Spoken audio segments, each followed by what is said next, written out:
Let's go. Tuhan lebih semangat lagi, oke? Kita tepuk tangannya boleh?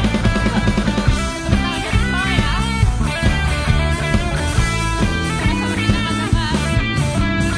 Melukis cakrawala, merangkai jagat raya, pencipta alam semesta,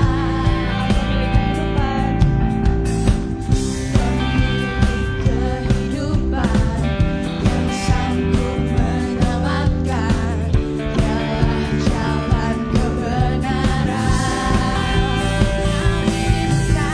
Kami rindukan kuasa lawatan, kebangkitan pasti terjadi. Sama-sama kita katakan.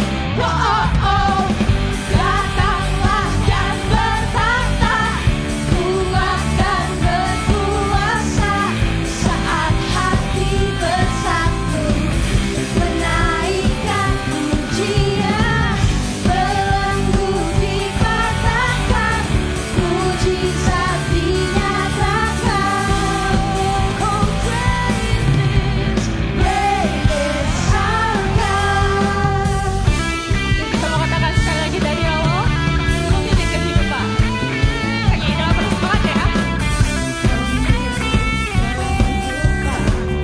Yang sanggup menyelamatkan, jalan-jalan kebenaran. Kami rindukan kuasa lawatan, kebangkitan pasti terjadi. Datanglah dan bertata, kuat dan berkuasa, saat hati bersatu, menaikkan pujian, belenggu dipatahkan, mujizat dinyatakan. Oh, great is our God. Datanglah dan bertata, kuat dan berkuasa, saat hati bersatu, menaikkan pujian, belenggu dipatahkan, mujizat dinyatakan. Oh, great is our God. Oke, aku mau ngajak teman-teman semua untuk tepuk tangan di atas kepalanya. Boleh ya? Boleh lebih keras?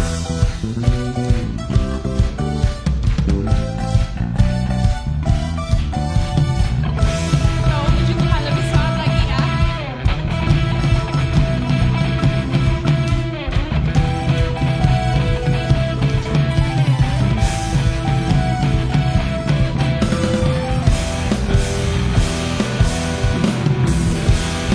Sama-sama kita katakan. Kami rindukan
Kami datang Bapa kepadamu.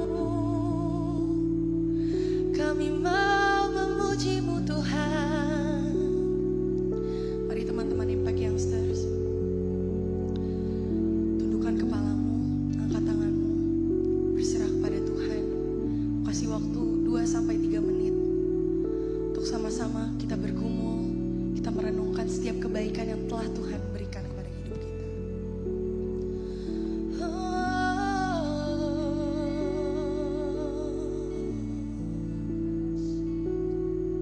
Terima kasih Bapa untuk kebaikan-Mu Tuhan, untuk anugerah-Mu Bapa, untuk kasih-Mu Tuhan.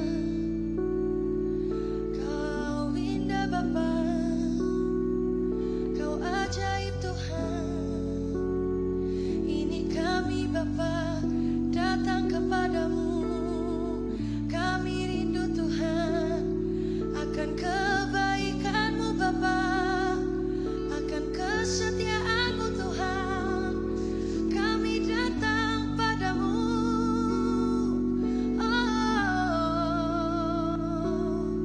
Jamah hati kami Bapa, sentuh hati kami Tuhan. Penuhi kami dengan Roh Kudus-Mu.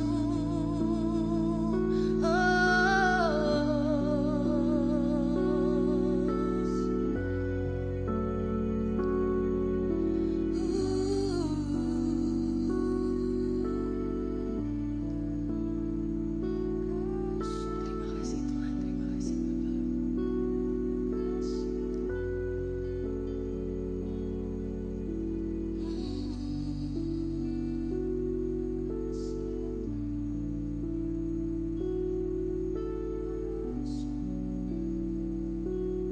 Kau segalanya Bapa, Kau segalanya bagiku. Ku perlu Kau dalam setiap langkahku. Tak mau berjalan tanpa-Mu, Yesus Engkau. Kau segalanya Bapa, Kau segalanya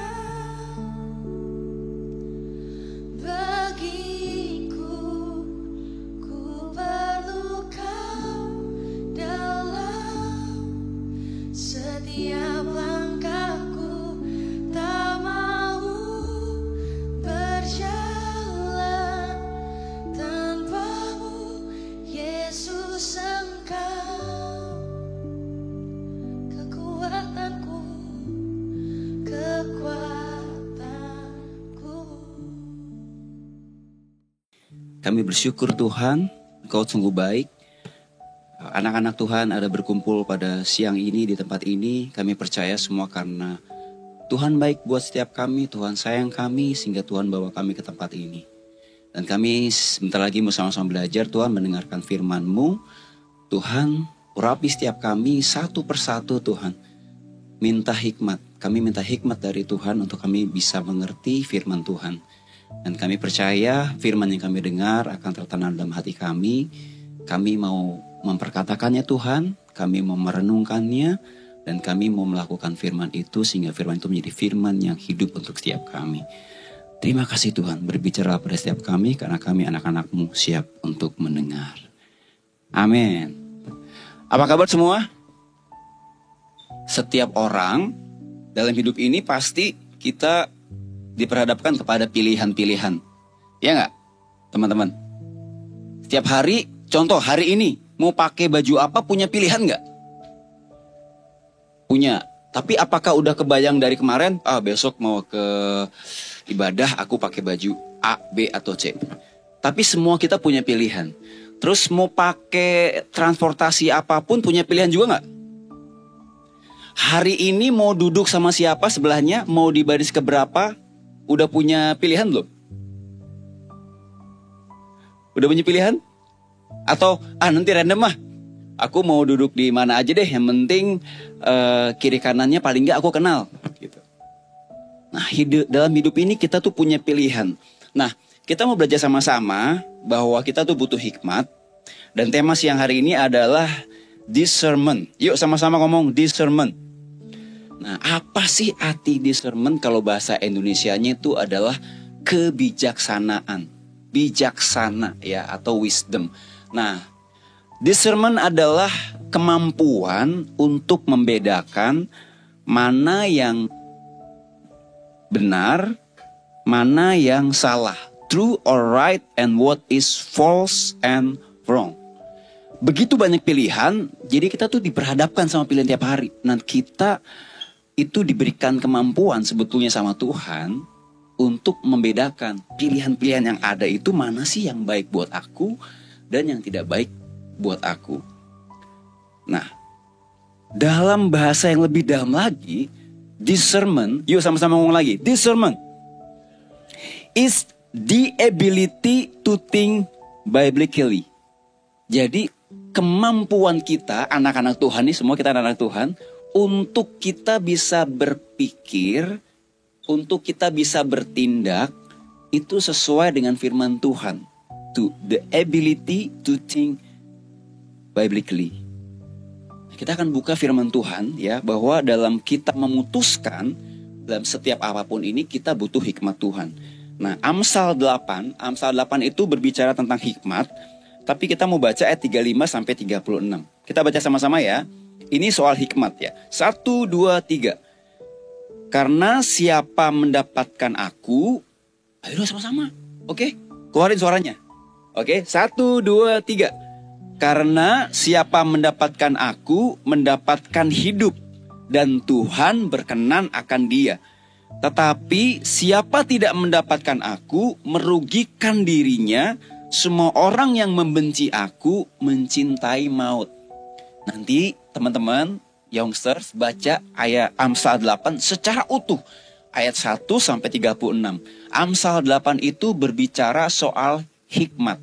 Hikmat itu yang kita perlukan untuk kita secara bijaksana bisa memilih dalam setiap hidup ini. Banyak pilihan, mana yang harus aku ambil? Jalan A atau jalan B? Pilihan A atau pilihan B?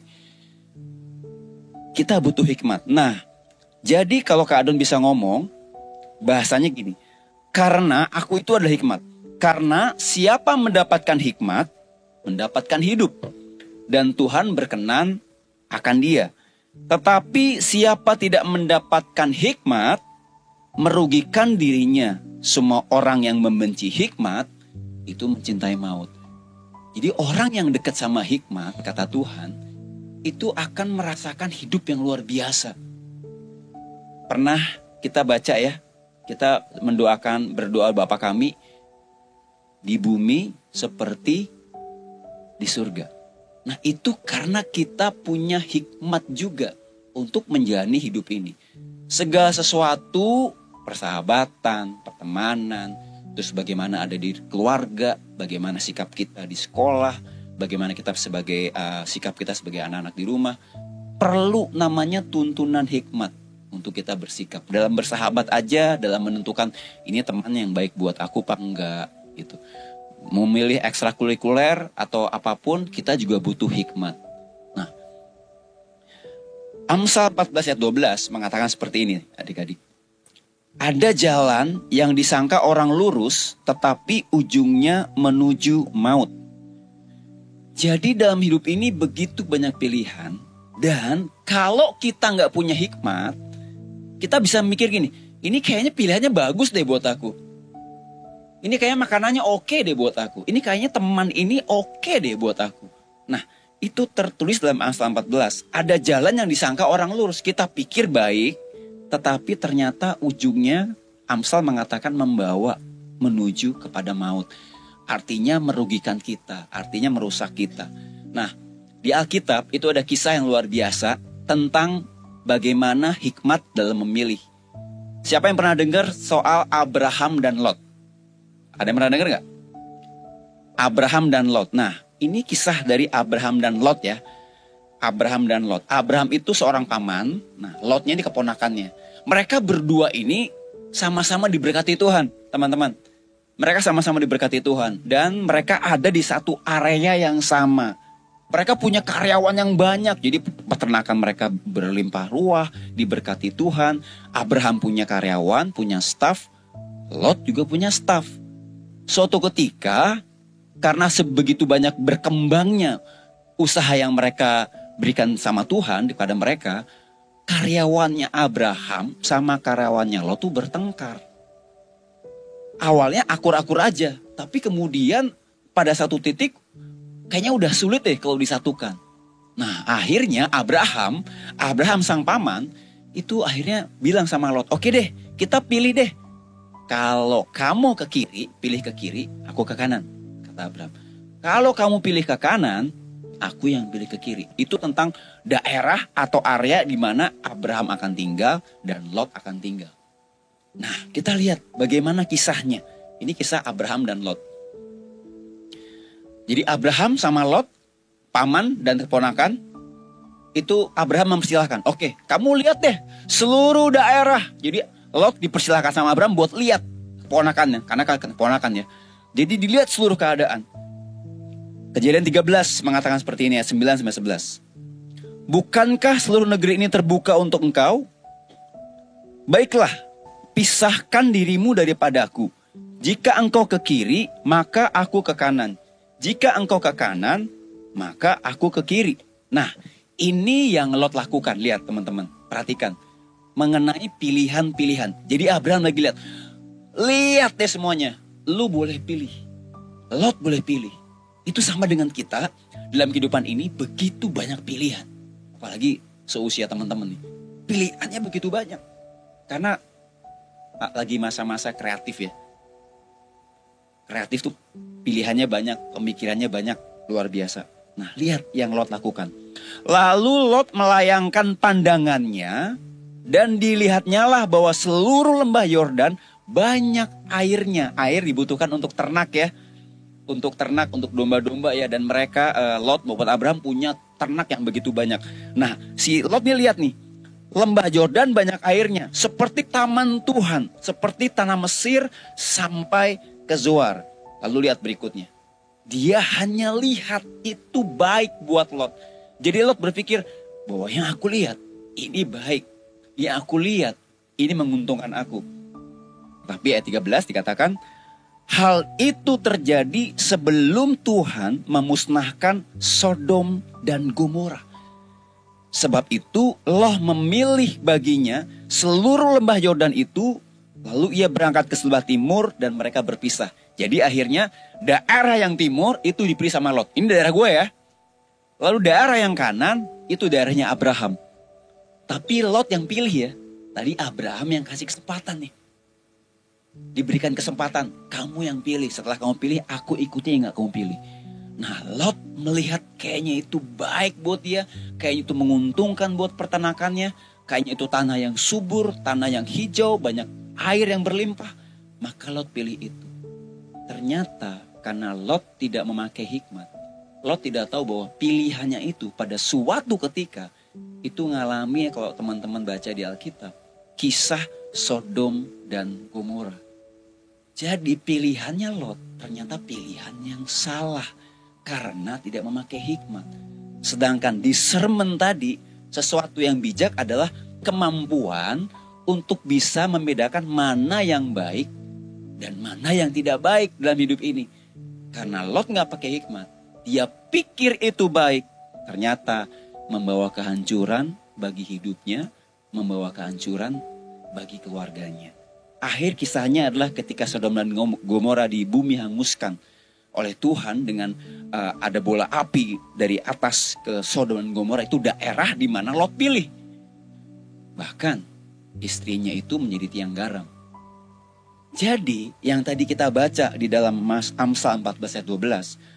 Ada jalan yang disangka orang lurus tetapi ujungnya menuju maut, ternyata juga dialami sama Lot. Kita mungkin gak ngalamin namanya Sodom dan Gomora ya teman-teman ya.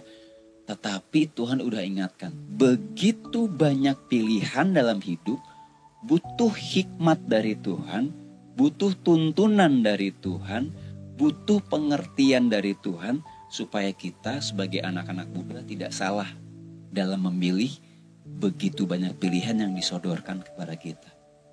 Nah, berbicara soal hikmat, tadi contohnya adalah Lot, dia gak pakai hikmat. Ada satu raja yang luar biasa banget, dan terkenal karena apa? Karena dia menggunakan hikmat. Ya, namanya adalah Raja Salomo.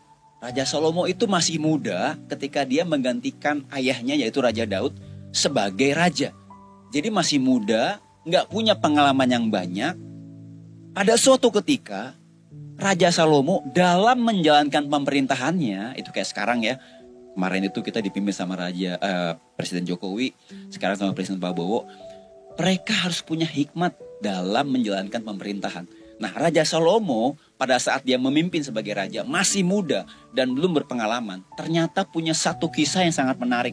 Yaitu diperhadapkan kepada dua ibu yang ngaku anaknya cuma satu, itu anak saya. Jadi ada dua ibu yang memperebutkan satu bayi. Pernah dengar kisahnya nggak? Benar? Gimana caranya kalau zaman sekarang ada satu bayi, ini anak saya, gampang. Ada apa? Tes DNA ya. Gampang banget, tinggal dites DNA aja. Dua ibu dites, bayinya dites, nanti dari tes DNA ketahuan. Oh, dari tes DNA ini adalah anak dari ibu yang ini. Ibu yang A, bukan anak yang ibu yang B. Tapi zaman dulu belum ada tes DNA. Jadi kebayang gak sebagai seorang raja yang masih muda diperhadapkan dengan masalah yang pelik.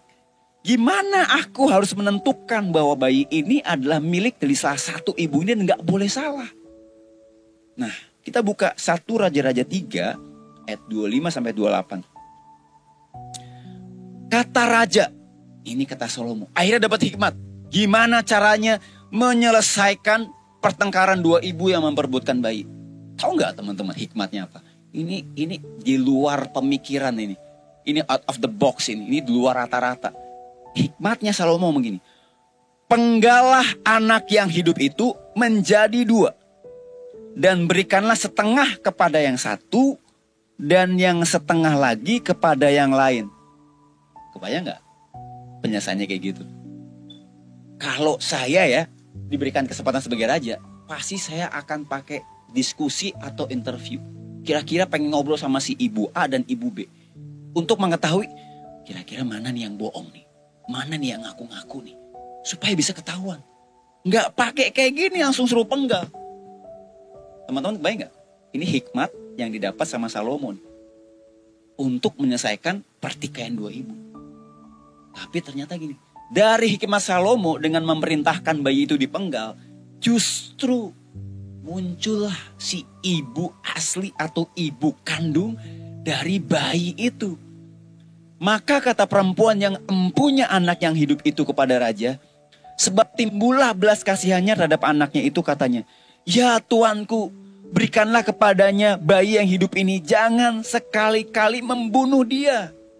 Karena ibu kandung pasti enggak tega anaknya dibelah 2. Ini bukan semangka. Ya enggak? Bola basket aja kita masih tega kita belah ya. Meskipun susah. Tapi kalau semangka mungkin pada jago nih. Tuh pada ketawa tinggal. Syah gitu ya. Tapi ini bayi. Dan ternyata sang ibu pasti punya rasa sayang sama bayinya. Jangan dibunuh. Jangan dipenggal. Aku rela berikan aja sama ibu yang itu. Meskipun itu bukan ibu kandungnya. Saya rela. Yang penting dia hidup. Tapi lihat yang satu lagi. Supaya jangan untukku ataupun untukmu, penggalah. Jadi memang dia gak punya rasa sayang sama anak itu. Ini yang namanya hikmat. Yuk ngomong 1, 2, 3. Itu datangnya dari Tuhan. Masalah yang pelik, Raja Salomo bisa menyelesaikannya. Kemudian ayat ke-27. Tetapi raja menjawab katanya, berikanlah kepadanya bayi yang hidup ini, jangan sekali-kali membunuh dia. Itulah ibunya. Tadi yang ibunya gak pengen dipenggal, itulah ibunya. Ketika seluruh orang Israel melanggar keputusan hukum, mendengar keputusan hukum yang diberikan raja, maka takutlah mereka kepada raja, sebab mereka melihat bahwa hikmat daripada Allah ada dalam hatinya untuk melakukan keadilan.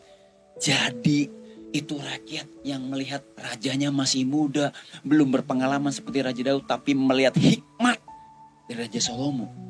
Mereka langsung kagum akan hikmat itu. Jadi hikmat kalau ada pada teman-teman, pada youngster semua, itu akan membuat kagum orang lain. Nah, pertanyaannya adalah dari mana sih hikmat Salomo itu berasal? Karena kita juga pengen punya hikmat seperti itu. Supaya dalam setiap pilihan, dalam setiap hari kita hidup, kita bisa memilih segala pilihan, segala keputusan itu dengan benar. Discernment, the ability untuk tahu mana yang baik, mana yang kurang baik, mana yang benar, mana yang salah.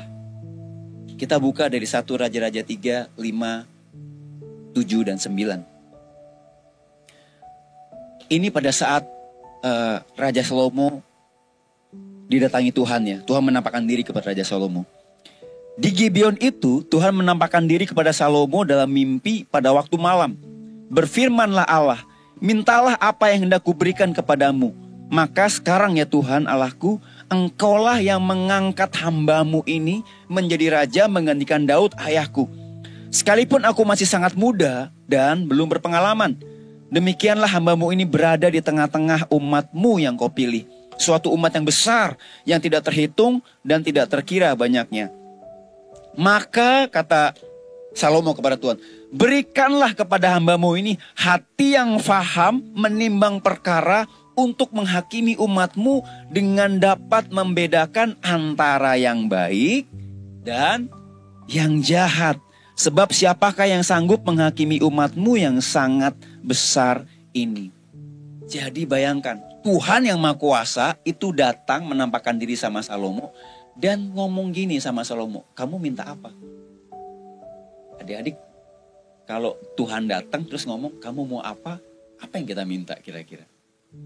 Salomo itu gak minta yang lain, dia minta hikmat.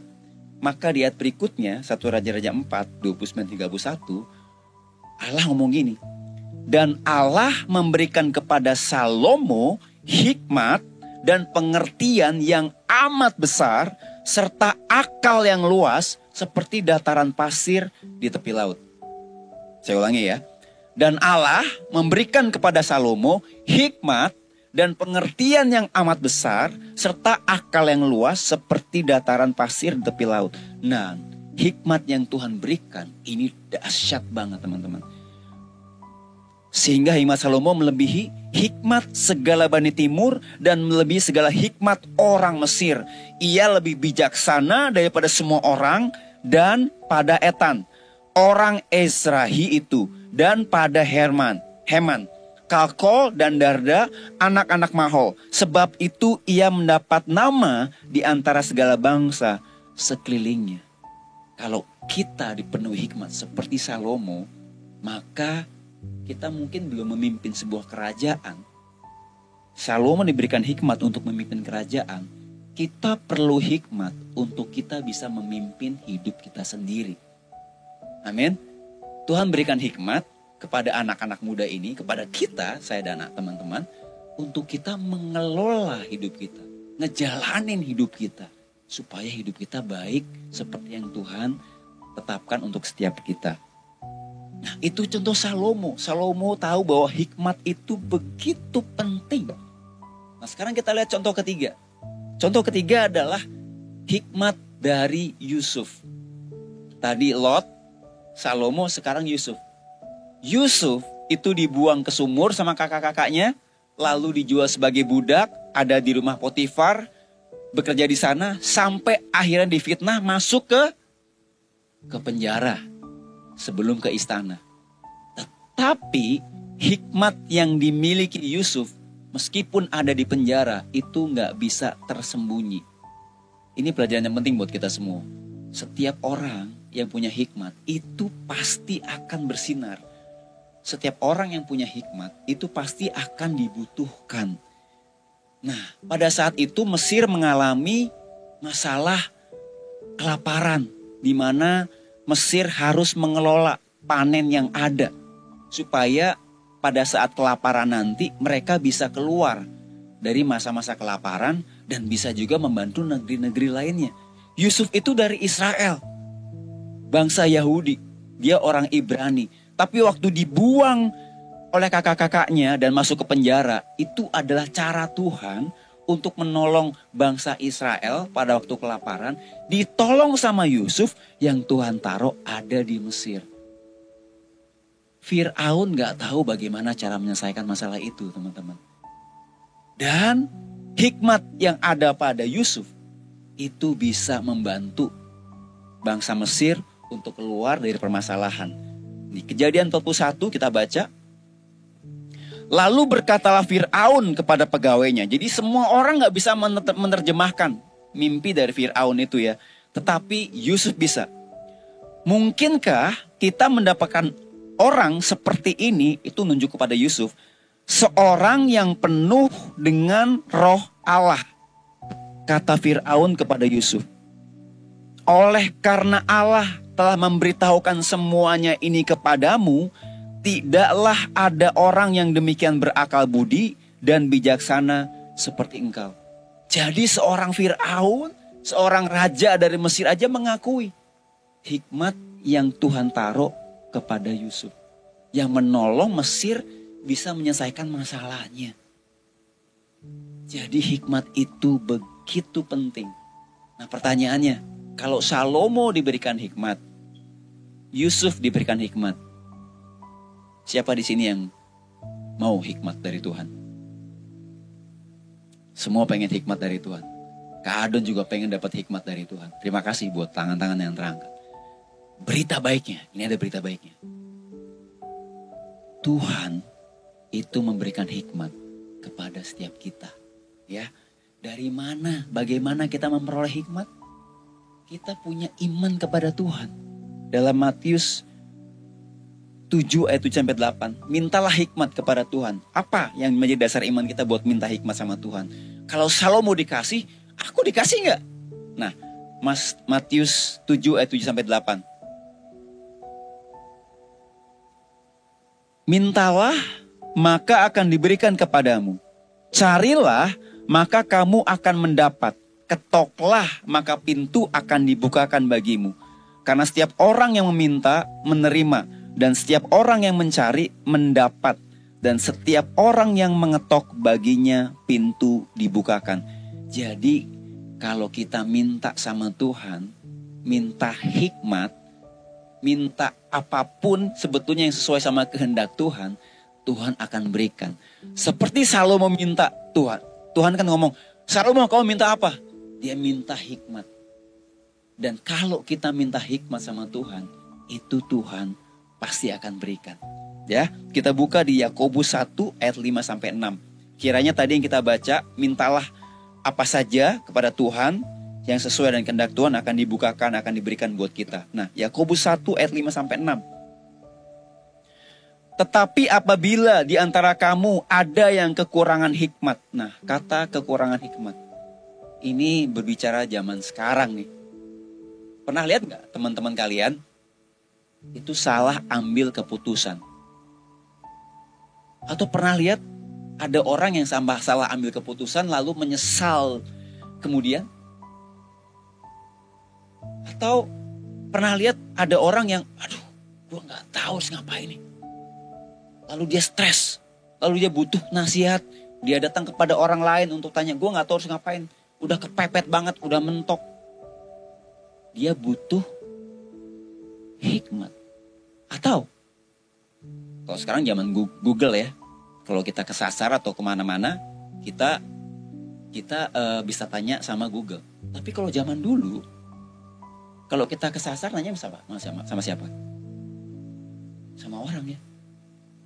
Ici di mana sih? Lantai berapa sih? Orang yang nanya pasti karena udah kepepet, dia nggak tahu.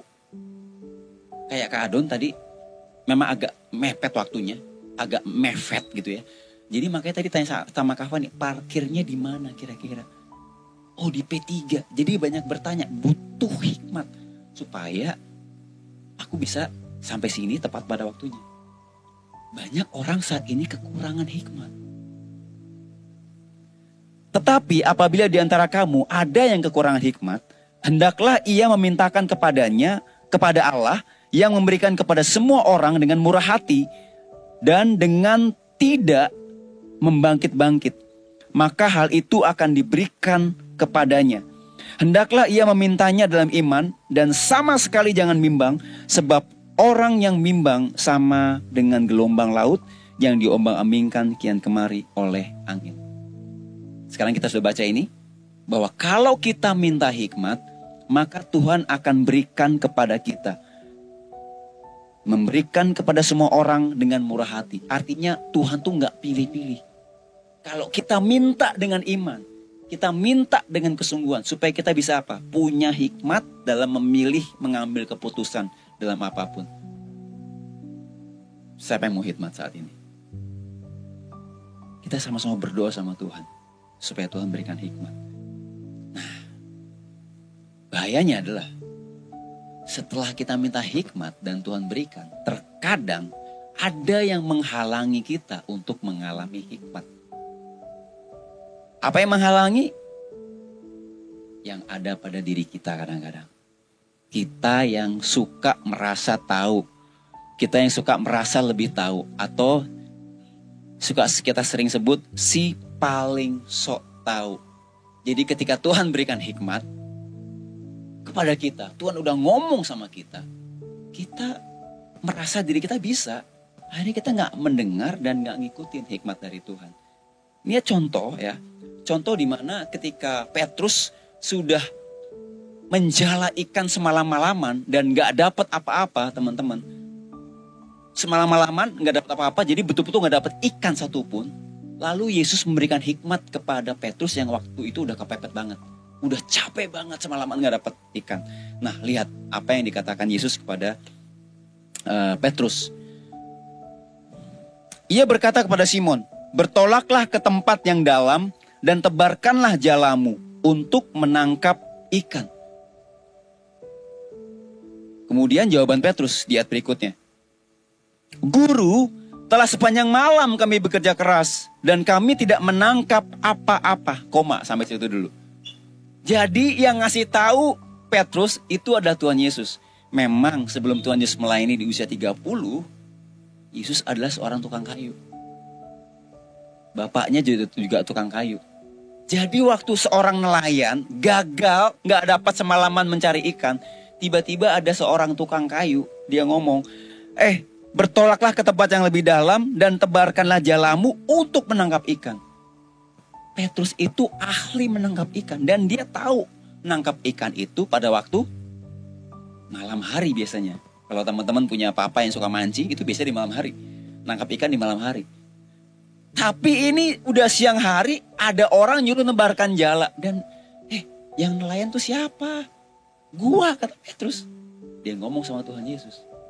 Puji Tuhannya, dia merasa sok taunya gak kepanjangan. Jadi kalau kita merasa sok tahu, jangan suka kepanjangan ya. Jangan suka kebablasan. Supaya apa? Supaya kita bisa dengerin hikmat Tuhan. Lihat, di ayat berikutnya dia ngomong gini. Tetapi karena engkau menyuruhnya, sambil kesel mungkin ya, sambil gimana sih kalau disuruh terus kita nggak rela gitu dengan berat hati. Dia akan ngomong gini. Tetapi karena engkau menyuruhnya, aku akan menebarkan jala juga. Ya udah deh, karena lo yang suruh, karena Tuhan yang suruh, oke deh aku tebarin. Dan waktu Petrus akhirnya mendengar hikmat dari Tuhan, lihat. Dan setelah mereka melakukannya, mereka menangkap sejumlah besar ikan sehingga jala mereka mulai koyak. Padahal itu siang hari dan semalam suntuk sebelumnya mereka nggak dapat. Tapi waktu dengar hikmat dari Tuhan, dengar arahan dari Tuhan, yang bagi Petrus, ini emang pernah nangkap ikan, emang dia nelayan. Tapi Petrus mau dengar hikmat dari Tuhan. Bahkan mereka diberkati berlimpah dengan tangkapan ikan yang begitu banyak.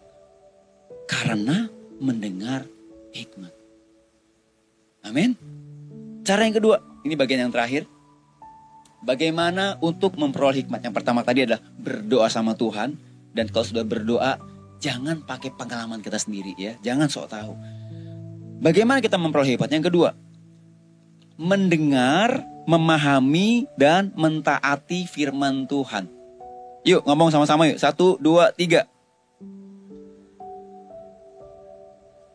Hikmat Tuhan.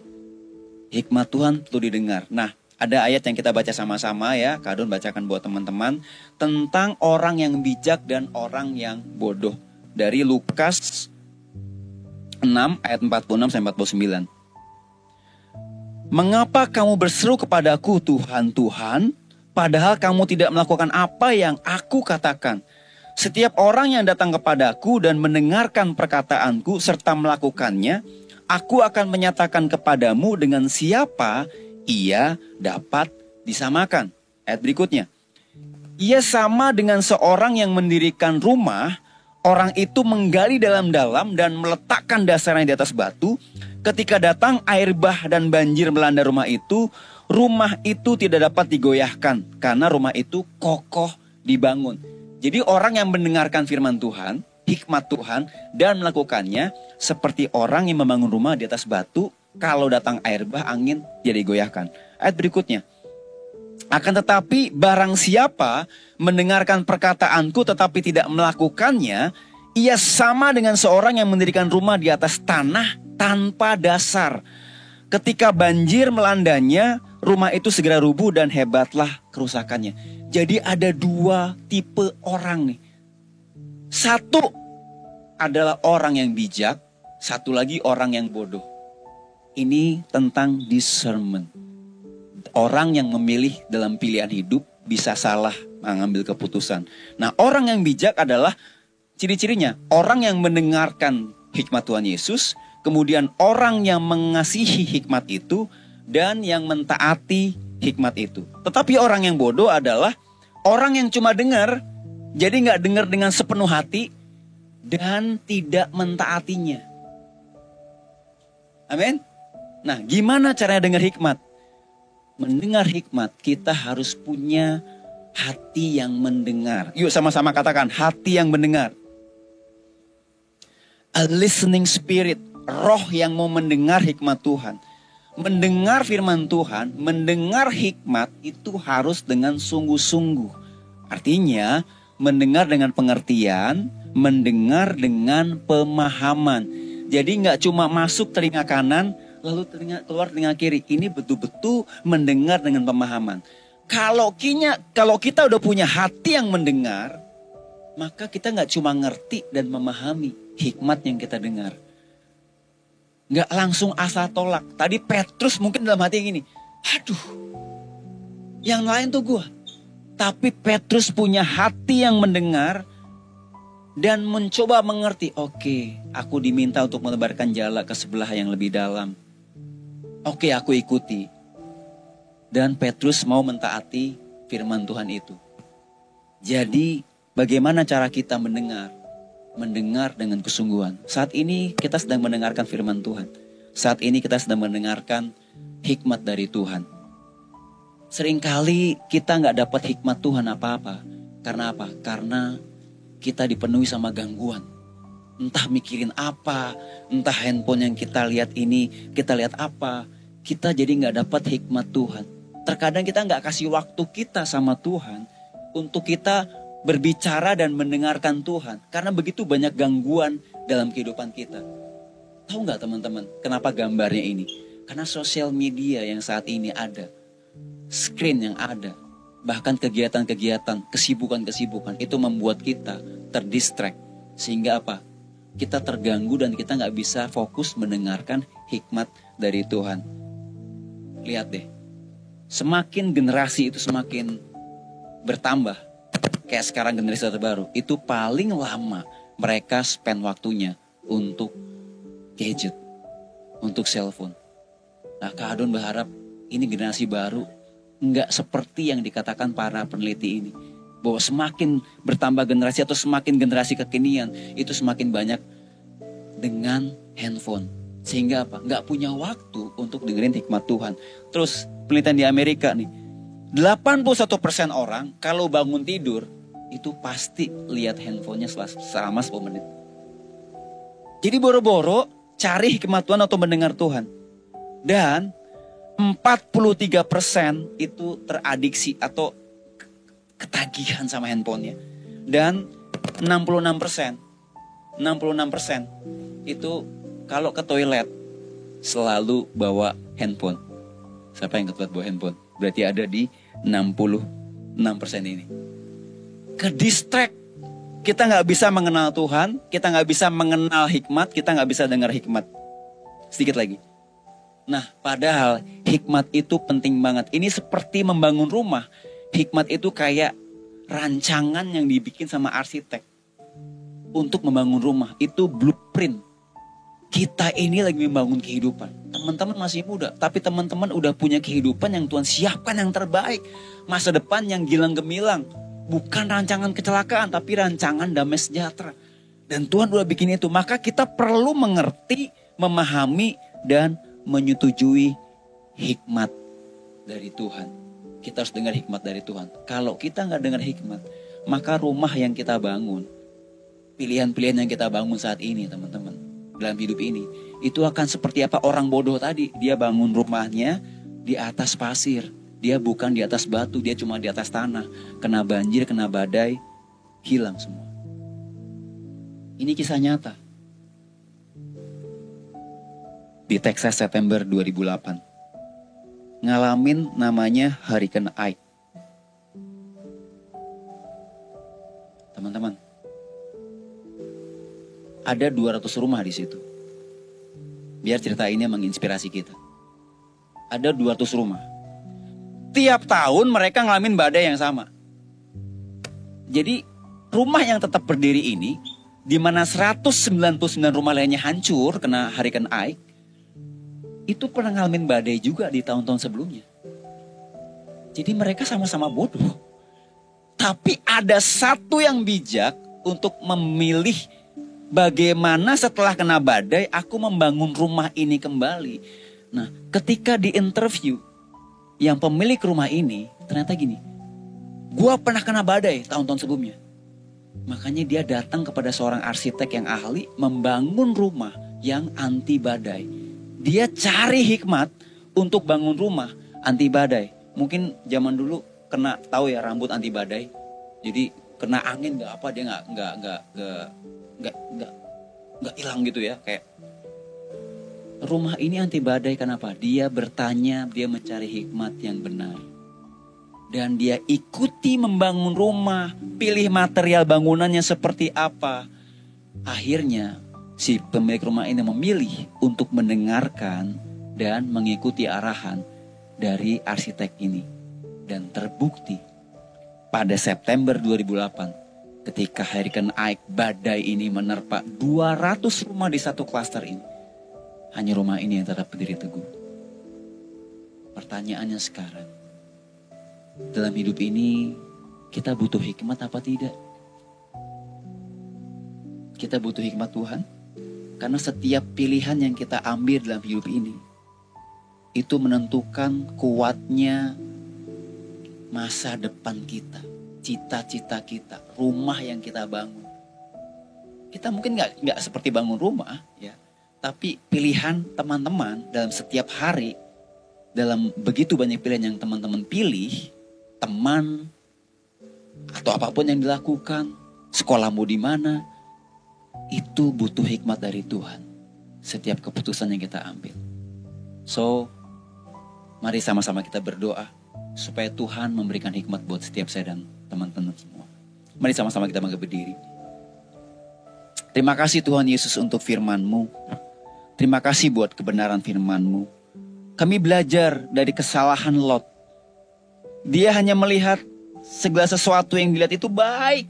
Sepertinya baik, sepertinya menguntungkan. Sepertinya indah. Tapi ternyata ketika Lot tidak pakai hikmat Tuhan, sehingga dia tidak bisa membedakan mana yang baik, mana yang kurang baik, mana yang benar, mana yang tidak benar, mana yang sesuai kehendak Tuhan, dan mana yang bukan kehendak Tuhan. Dan akhirnya Lot salah pilih. Begitu banyak orang-orang yang kami lihat juga salah pilih dalam kehidupannya. Salah melangkah dalam kehidupannya. Yang ada mereka menyesal di kemudian hari karena pilihan mereka sebelumnya ternyata justru membuat kerugian dalam dirinya, menghancurkan dirinya. Tuhan, kami mau hikmat itu. Kami masih muda dan kami mau berdoa seperti Salomo yang Tuhan angkat menjadi raja ketika dia masih muda dan dia minta hikmat. Dan saat ini Tuhan, setiap kami anak-anak Tuhan di tempat ini, kami minta hikmat dari Tuhan.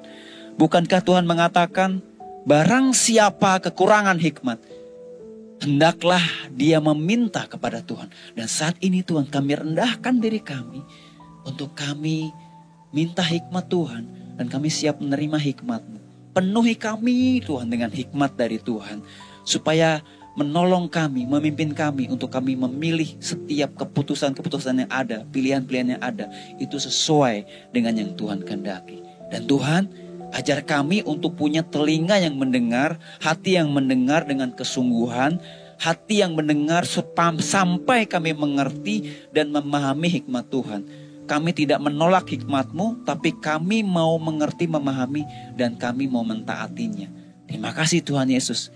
Kami mau belajar menjadi anak-anak Tuhan Yesus yang penuh hikmat. Sehingga setiap keputusan kami yang kami ambil adalah keputusan yang terbaik sesuai dengan pandangan Tuhan. Dalam nama Tuhan Yesus, kami terima hikmat-Mu. Sama-sama kita katakan, amin.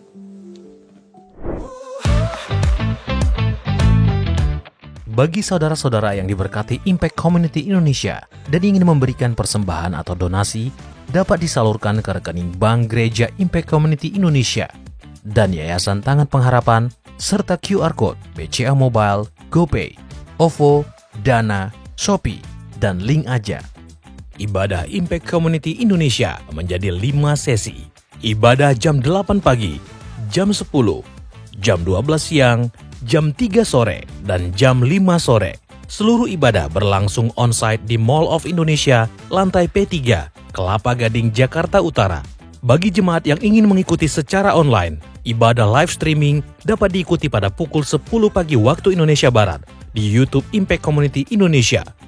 Mari bersama-sama untuk datang dan mengikuti 60 Minute Worship secara on-site setiap Rabu malam, pukul 19.30 waktu Indonesia Barat. Langsung di Gereja Impact Community Indonesia, Mall of Indonesia lantai P3. Mari bawa keluarga dan ajak orang-orang yang Anda kasihi. Impact Community Indonesia Friday Service. Ibadah setiap hari Jumat yang ditayangkan secara online pukul 19 waktu Indonesia Barat. Ibadah Saturday Service. Ibadah Sabtu Impact Community Indonesia ditayangkan online setiap Sabtu pukul 19 waktu Indonesia Barat di YouTube Impact Community Indonesia. Setiap ibadah online Impact Community Indonesia sudah tersedia subtitle dalam bahasa Indonesia, bahasa Inggris, dan Mandarin. Anda dapat mengaktifkan dengan klik tombol CC atau closed caption pada layar Anda. Spesial bagi kaum muda, ibadah Impact Youth pukul 17 waktu Indonesia Barat di Mall of Indonesia lantai P3. Bagi jemaat di luar kota Jakarta dapat menyaksikan ibadah youth secara online di YouTube Impact Community Indonesia. Bagi Anda yang ingin tahu lebih banyak tentang firman Tuhan, dapat bergabung dalam Bible Study Impact Community Indonesia melalui virtual setiap 2 minggu sekali pada hari Sabtu, pukul 9 pagi waktu Indonesia Barat. Pendaftaran ini gratis dan dapat dilakukan dengan mengisi form registrasi melalui scan QR Code atau dapat menghubungi nomor yang tertera di layar Anda. Saksikan Menabur Cinta untuk Indonesia setiap Sabtu jam 11 waktu Indonesia Barat di YouTube Tangan Pengharapan. Ikuti Daily Devotion setiap hari Senin sampai dengan Jumat jam 6 pagi waktu Indonesia Barat di YouTube Hani Kristianus serta pukul 7 pagi waktu Indonesia Barat di YouTube Yohanes Kristianus. Impact Community Indonesia memiliki sebuah komunitas untuk kita bertumbuh bersama. Bagi Bapak Ibu Saudara yang ingin bergabung di Komsel Impact Community Indonesia, dapat mengisi link form pendaftaran di bawah ini. Bagi Anda yang rindu menjadi jemaat Impact Community Indonesia, dapat mengisi Google Form atau scan QR Code di layar Anda. Saudara dapat mengirimkan permohonan pelayanan doa dan konseling, atau jika Anda memiliki doa yang terjawab, serta kesaksian atas jawaban doa Anda melalui Google Form, WhatsApp, atau email impactcommunity.id@gmail.com. Bagi Anda yang rindu untuk dibaptis, Anda dapat mendaftarkan diri Anda dengan scan QR Code yang ada di layar kaca atau menghubungi kami di 0811 9777 745. Tangan Pengharapan memproduksi merchandise Positive by YTP dan batik Tangan Pengharapan untuk menolong pendidikan anak-anak pedalaman Indonesia. Pembelian dapat dilakukan di online store Tangan Pengharapan, di Tokopedia, Shopee, dan WhatsApp merchandise Tangan Pengharapan di 0813 1100 5568. Temukan dan ikuti media sosial kami di YouTube dan Instagram Impact Community Indonesia.